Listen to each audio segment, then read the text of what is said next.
The research vessel Earth Hope drifted quietly through space, its sensors scanning the asteroid fields near Jupiter's orbit. Captain Tom Miller stood at the bridge's main window, watching the gas giants swirling storms in the distance. The ship's mission was simple: study the unusual mineral formations in the newly discovered asteroids. "Captain, we're picking up something strange," said Jack, the sensor operator. His fingers flew across the glowing control panel. "It's big, and it's moving fast." Miller leaned over Jack's shoulder, frowning at the readings. "Natural or artificial?" "Definitely artificial, sir, and it's headed straight for us."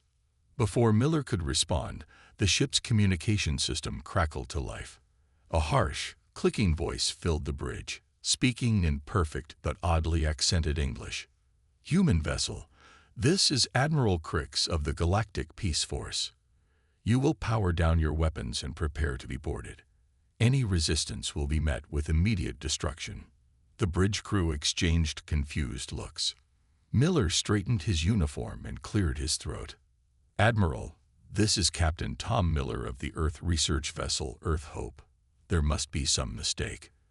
We're an unarmed science vessel conducting mineral surveys. Do not attempt deception." The alien voice grew harder. "Our sensors detect a Class 10 combat beast aboard your vessel. You will surrender immediately or face the consequences." Miller mouthed the words combat beast to his crew, but they looked just as puzzled as he felt. "Admiral, I assure you there's been a misunderstanding. We have no weapons of any kind aboard this ship." The main view screen flickered to life, showing a sight that made the entire bridge crew gasp. A massive warship hung in space before them, its dark hull covered in what looked like crystalline growths. It was at least 10 times the size of their research vessel. "Your continued lies only prove your hostile intent," Admiral Crix said. "We have tracked your species development and know of your tendency to bond with and weaponize deadly predator species. Our sensors cannot be fooled." Lisa, the ship's biologist, suddenly went pale. "Captain," she whispered, "I think I know what they're detecting." Before she could explain, the alien ship fired a warning shot that passed close enough to make their vessel shudder. Emergency lights began flashing throughout the bridge. "This is your final warning," Admiral Crix announced. "Power down your systems and prepare for boarding. Any attempt to unleash your combat beast will result in your immediate destruction." Miller raised his hands in a peaceful gesture, even though he knew the aliens probably didn't understand the meaning. "We are powering down, Admiral. But please understand, we truly have no weapons aboard. We're scientists, not soldiers." "Engineering reports all systems powering down, sir," said Bill, the chief engineer. "We're running on minimal life support only." The tension on the bridge was thick enough to cut with a knife as they watched several smaller craft leave the alien warship's hangar. Miller turned to Lisa, who was still looking worried. "What were you going to say about their sensor readings?" Lisa bit her lip. "Sir, the only thing aboard that could possibly be registering as a predator species would be." She was cut off by the ship's computer announcing, "Warning. Multiple hull breaches detected. Foreign entities boarding on decks 3, 4, and 7. Miller straightened his back and addressed his crew. "Everyone stay calm. Whatever this misunderstanding is, we'll sort it out. They'll find no weapons, and they'll have to believe us." Through the bridge windows, they could see the alien boarding craft attached to their hull like metallic parasites. The sound of heavy footsteps echoed through the corridors, growing closer to the bridge. "Should we call security, sir?" Jack asked, his hand hovering over the internal comm system. Miller shook his head. "No, we show them we're no threat. That's our best chance of surviving this."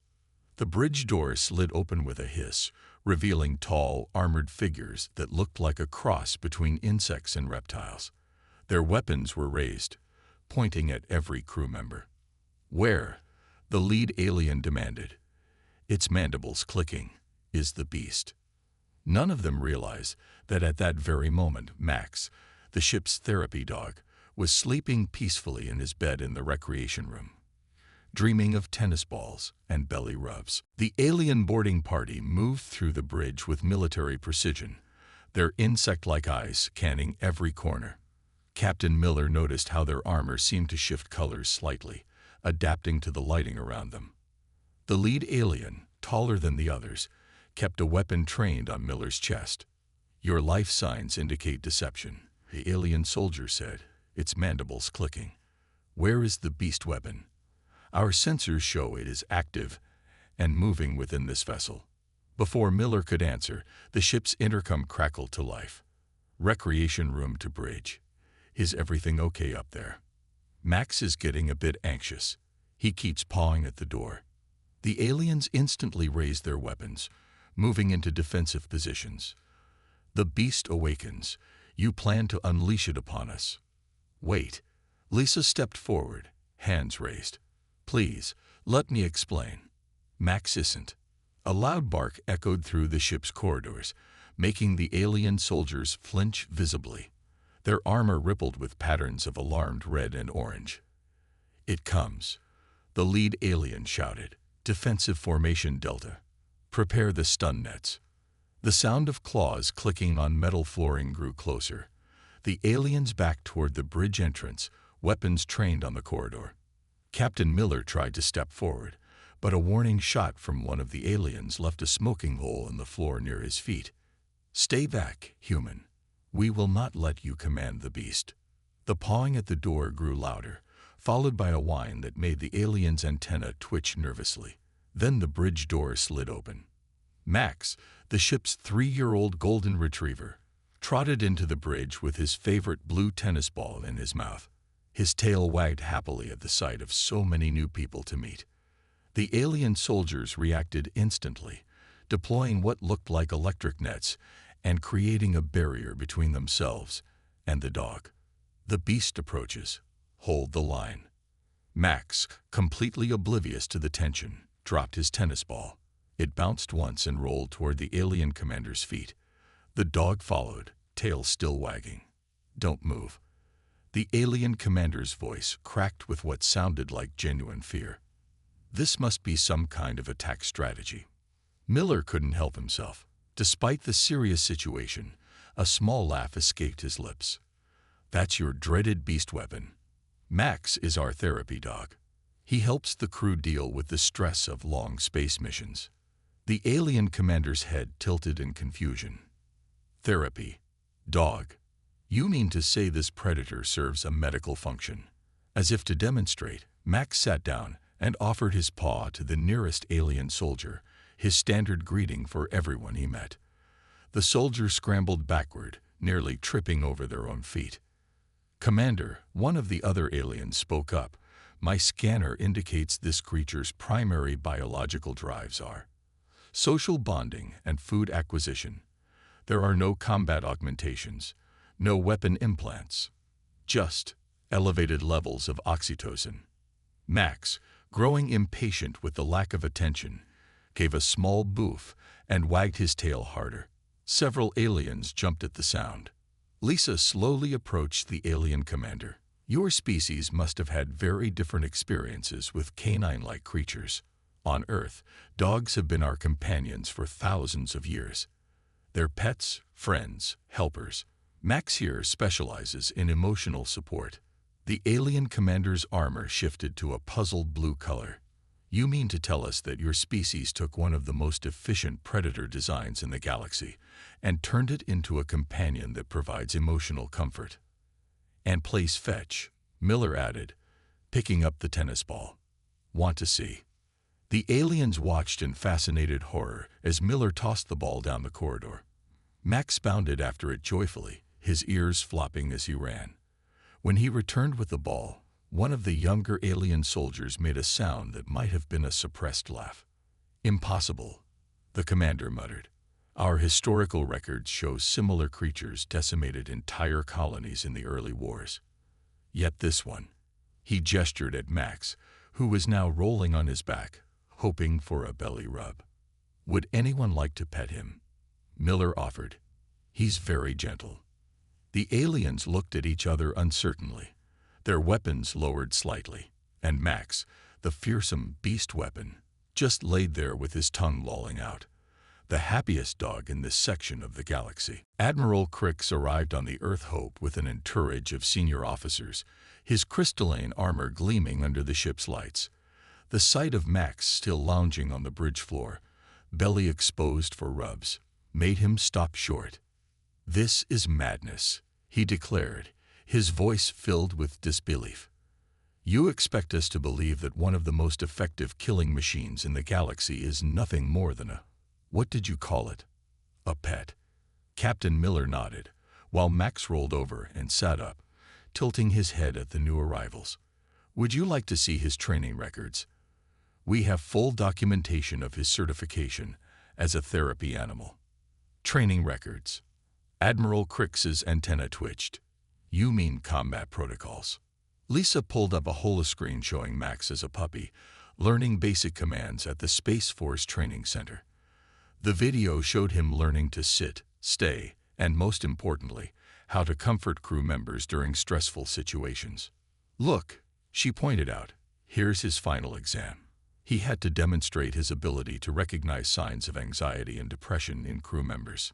The aliens watched in silence as the recording showed Max gently placing his head on the lap of a crying crew member, offering quiet comfort and support. But the teeth. One of Crix's officers protested. "Those are clearly the dentition of an apex predator." As if on cue, Max yawned widely, displaying said teeth. Several aliens stepped back, but then watched in confusion as the dog simply smacked his lips and laid his head down on his paws. "You know what's really going to blow your minds?" Miller said, reaching into his pocket. "Watch this." He pulled out a dog treat. Max's ears instantly perked up, and his tail began to wag. The aliens watched in fascination as the fearsome beast very gently took the treat from Miller's hand, using careful movements to avoid even scratching the human skin. "Remarkable control," muttered one of the alien scientists who had joined the group. She was taking rapid notes on a crystalline tablet. "The predator restrains its bite force voluntarily." "His name is Max," Lisa corrected gently. "And he's not a predator anymore. His ancestors might have been wolves, but dogs have evolved alongside humans for thousands of years. They're genetically programmed to want to please us and be our friends." Admiral Crix's color-shifting armor swirled with patterns of deep thought. "You deliberately modified their genetics to serve you." "Not exactly," Miller explained. "It was more of a partnership. Early dogs helped humans hunt and protected our camps. In return, we share our food and shelter. Over time, they naturally evolved to be more social and human-friendly. The really aggressive ones were left out of the breeding pool." Max had grown bored with the conversation and had retrieved his tennis ball again. He dropped it at the feet of the alien scientist who had been taking notes, looking up at her expectantly. "Why does it do that?" she asked, fascinated despite herself. "He wants to play fetch," Lisa smiled. "It's perfectly safe. Just pick up the ball and throw it." The scientist looked at Admiral Crix, who gave a reluctant nod. With movements that suggested she was disarming a bomb, she picked up the ball. Max's tail wagged faster. When she threw the ball down the corridor, Max bounded after it with typical canine joy.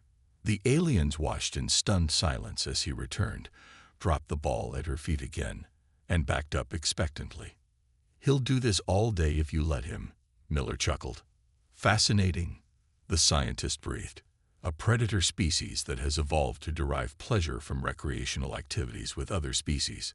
The implications for evolutionary biology are staggering." Admiral Crix watched as Max convinced more of his officers to join the game of fetch. The dog's pure joy was infectious, and even some of the more nervous aliens were beginning to relax. "Captain Miller," he said finally, "I believe we owe you and your crew an apology. It seems we have much to learn about Earth's unique approach to interspecies cooperation." Miller smiled as he watched Max making new friends. "Admiral, I think this might be the beginning of a very interesting cultural exchange." The Earth Hope's conference room was packed with both human crew members and alien officers. Holographic displays showed various images of Earth's dogs, working dogs, police dogs, rescue dogs, and family pets. Admiral Crix and his senior staff watched with a mixture of fascination and lingering unease. "So you're telling me," Crix said, his mandibles clicking rapidly, "that you not only allow these dogs into your homes, but you also let them sleep near your young." The hologram changed to show a toddler peacefully napping against a large, gentle Newfoundland. Several alien officers made sounds of distress. "The children are in no danger," Lisa explained patiently. "Dogs are naturally protective of human children. There are countless stories of dogs saving children from danger." Max, who had been dozing under the conference table, perked up at the sound of rising voices. He trotted over to one of the more agitated alien officers and gently nudged their hand with his nose. "What is it doing?" the officer asked, freezing in place. "He senses you're stressed," Miller explained. "This is his therapy training in action. He's offering comfort." The alien officer looked down at Max, who responded with his best puppy eyes expression. The officer's armor shifted through several colors before settling on a calm blue.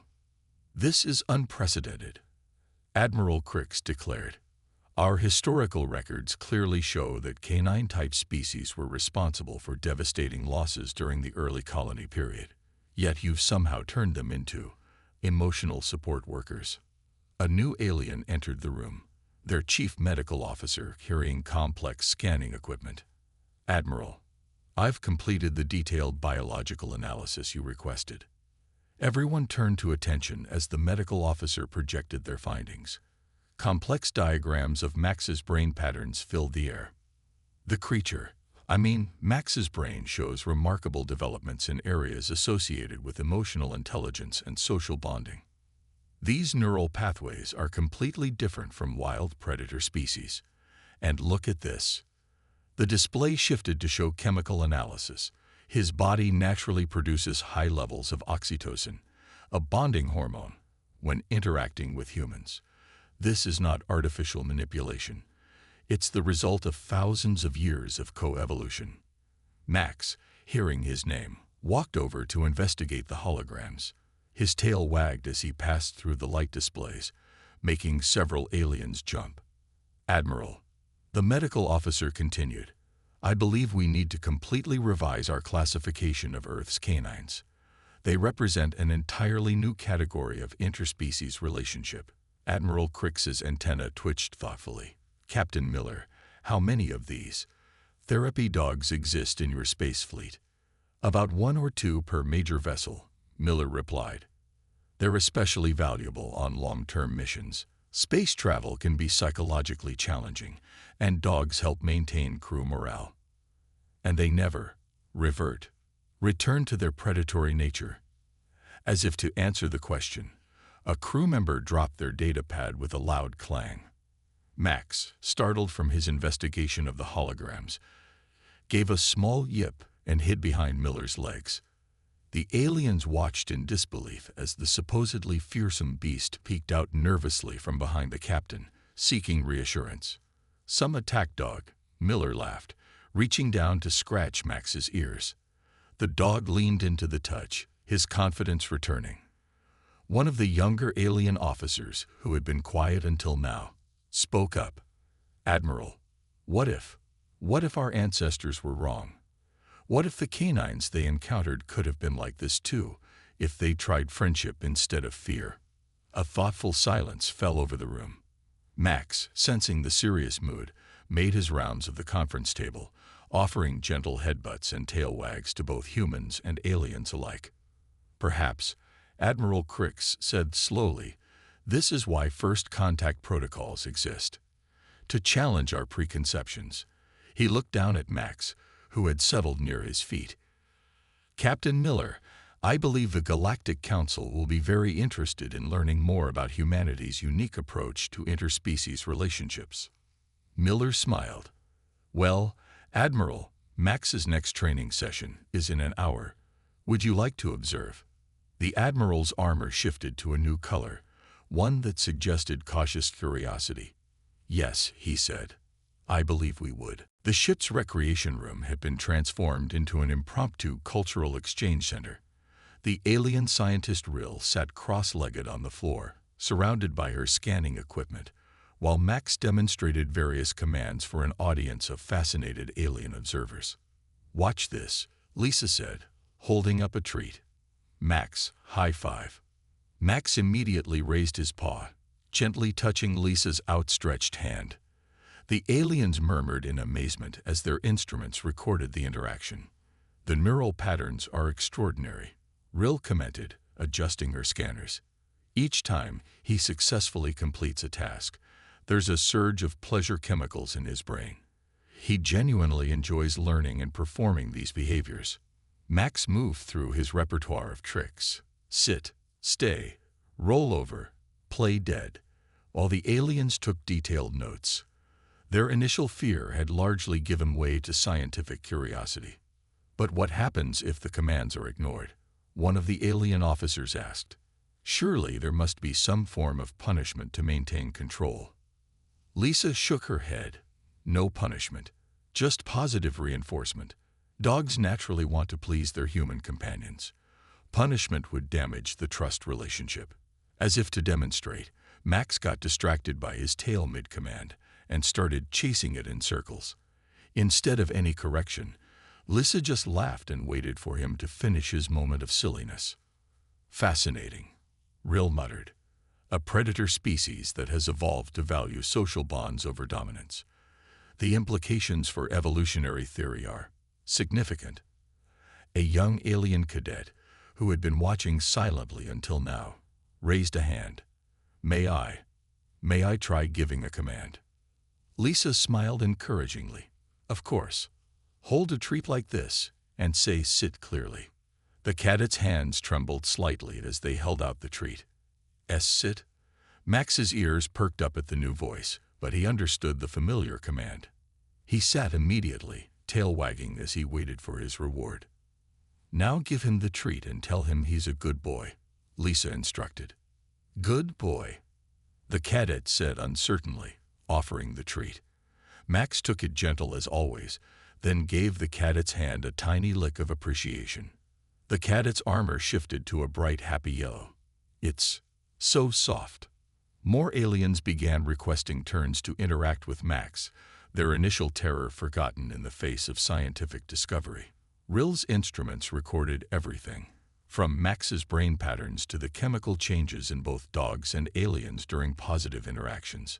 Look at this reading, Rill announced excitedly. When Max successfully interacts with a new alien, both parties show increased oxytocin levels. He's forming social bonds with us, just as he does with humans. Admiral Crix, who had been observing from the doorway, finally stepped into the room. Max immediately noticed the senior officer and trotted over, offering a friendly greeting. Stay back. Crix's security detail started to move forward, but the Admiral waved them off. No, he said quietly. I need to understand this. He looked down at Max, who sat patiently waiting for acknowledgement. This creature's ancestors may have threatened my species once, but this individual has never shown any aggression. Perhaps it's time to let go of old fears. Slowly, carefully, Admiral Crix extended one armored hand.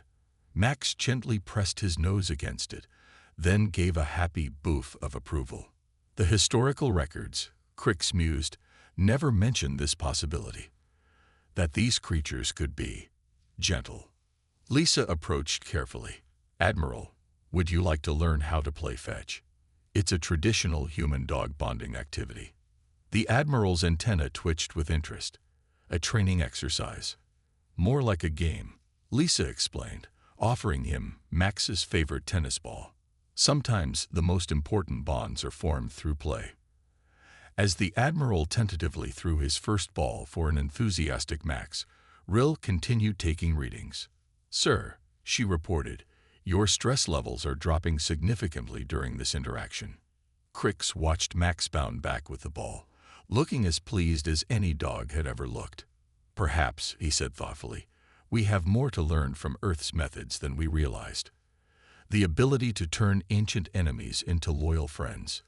That is a power greater than any weapon. Life aboard the Earth Hope had developed an interesting new routine. Alien researchers could be found in almost every corridor, studying not just Max, but the entire concept of human-animal bonds.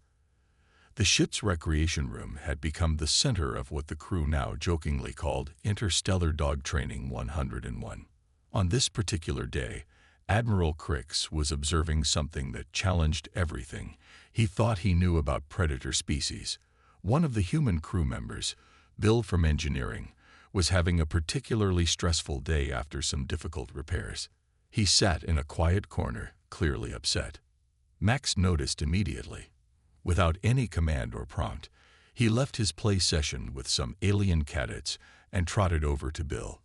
The dog gently placed his head on Bill's knee, looking up with understanding eyes. "Remarkable," Rill commented, monitoring her instruments. He detected the human's emotional distress and independently chose to offer comfort. Admiral Crix watched as Bill's tense posture gradually relaxed. The engineer began petting Max, and the dog stayed perfectly still, offering silent support. "The readings are clear," Rill continued. "Both the humans and Max's stress hormones are decreasing, while bonding chemicals increase. It's a mutually beneficial interaction." "This was why I couldn't understand at first," Crix said quietly. "In all our historical records, predator species are solitary, aggressive. The idea that one could evolve to be emotionally intelligent, it seemed impossible." Lisa, who had been organizing some training equipment nearby, joined the conversation. "Dogs are special that way. They can read human facial expressions, understand our pointing gestures, even interpret the emotional content of our voices. Some scientists think they evolved specifically to understand us." As if demonstrating her point, Max's ears perked up at the sound of Bill sniffling. The dog shifted position to press closer to the engineer, offering more physical comfort. "But how did humans first discover this potential?" Crix asked. "Surely the first encounters must have been challenging." "Our oldest stories tell of wolves who chose to approach human campfires," Lisa explained. "The bravest, least aggressive ones. Over generations, those wolves became dogs. They chose us as much as we chose them." A commotion at the door drew their attention. A young alien cadet had tripped, dropping their equipment with a loud crash. Several other aliens jumped back, their armor flashing warning colors. But Max's reaction surprised them all. Instead of showing fear or aggression at the sudden noise, he calmly got up, checked on Bill one last time, then went to investigate the fallen cadet. He approached slowly, tail wagging, clearly checking if the cadet needed help. "Look at that threat assessment," Rill said excitedly, checking her readings. He recognized the sound as non-threatening and responded with concern rather than fear or aggression. The neural pathways involved are incredibly sophisticated. The fallen cadet reached out tentatively to pet Max, who responded by giving their hand a gentle lick. Soon, the cadet was laughing, their armor shifting to happy colors. Admiral Crix's antenna twitched thoughtfully. "When we first detected Max on our sensors, we saw only the ancient enemy, the predator template that once threatened our colonies. We were blind to this." He gestured at the scene before them. Max now happily surrounded by both humans and aliens, bringing joy and comfort to both species with equal enthusiasm. "Perhaps," Crix continued, "this is why first contact protocols exist. Not just to prevent conflict, but to help us see beyond our preconceptions, to recognize new possibilities." Lisa smiled as Max returned to check on Bill one more time. "Dogs taught humans a lot about friendship across species boundaries. Maybe they can teach the galaxy the same lesson." "Indeed," Crix agreed, watching as Max successfully convinced several nervous alien officers to join a game of fetch. "From feared beast to ambassador of peace, it seems your Earth has many surprises to share with the galaxy." Bill, now feeling much better, joined the game, showing the aliens how to throw the ball properly.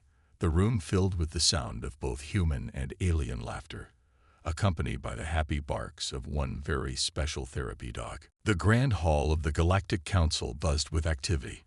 Representatives from 100 different species filled the crystalline chamber, all gathered to witness something unprecedented. The first official presentation on Earth's unique approach to interspecies relationships. Admiral Crix stood at the podium, his armor gleaming with confident colors.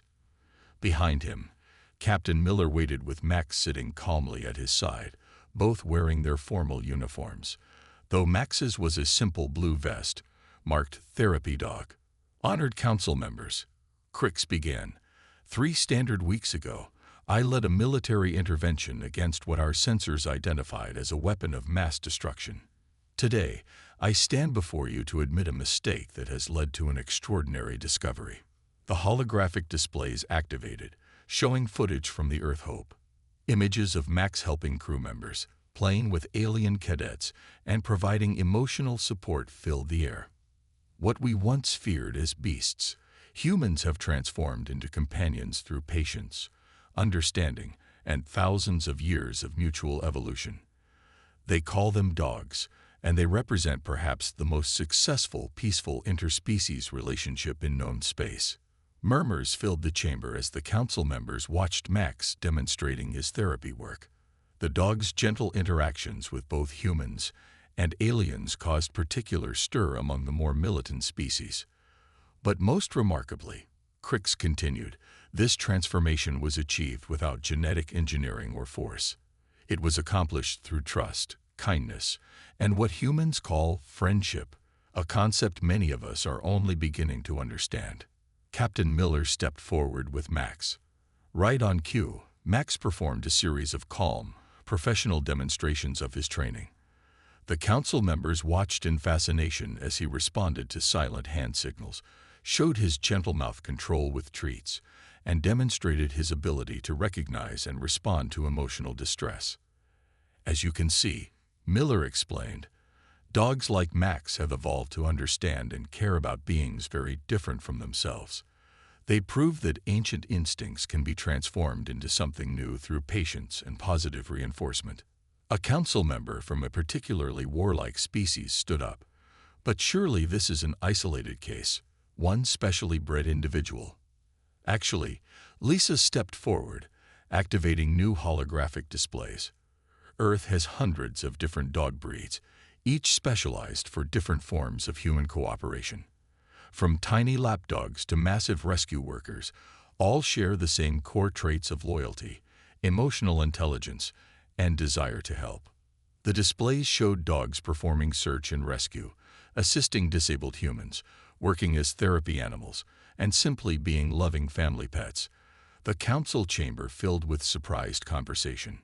In light of these discoveries, Admiral Crix announced, I am proposing a new initiative, the Interspecies Understanding Program. Using Earth's experience with dogs as a model, we can explore new ways of bridging gaps between species through friendship rather than fear. Max, sensing the importance of the moment, sat up particularly straight and gave his best, professional dog look. Several council members actually chuckled. Additionally, Crix continued, I recommend immediate reclassification of Earth's dogs from potential biological weapons to diplomatic and therapeutic assistant species. Their presence on human ships should be encouraged, not feared. The vote was nearly unanimous. As the council members filed out later, many stopped to meet Max personally. The dog greeted each alien species with the same friendly enthusiasm, proving Crix's points better than any speech could have. Well, Max, Miller said later, scratching behind the dog's ears, you've just helped change galactic law. Not bad for a day's work. Admiral Crix approached them, his armor showing pleased colors. Captain, we've received requests from 12 species for information about starting therapy dog programs of their own. It seems Max has started quite a revolution. Max just wagged his tail, completely unaware of his role in galactic politics. To him, it had just been another good day of meeting new friends and getting belly rubs, which, perhaps, was the most important lesson of all. You know, Lisa said, watching Max charm yet another alien diplomat, Maybe this is why dogs evolved to be our friends in the first place. Not just to help humanity, but to eventually help the whole galaxy learn how to get along. Max's only response was to pick up his tennis ball and drop it hopefully at the feet of the visiting ambassador. Some lessons, after all, are best taught through play.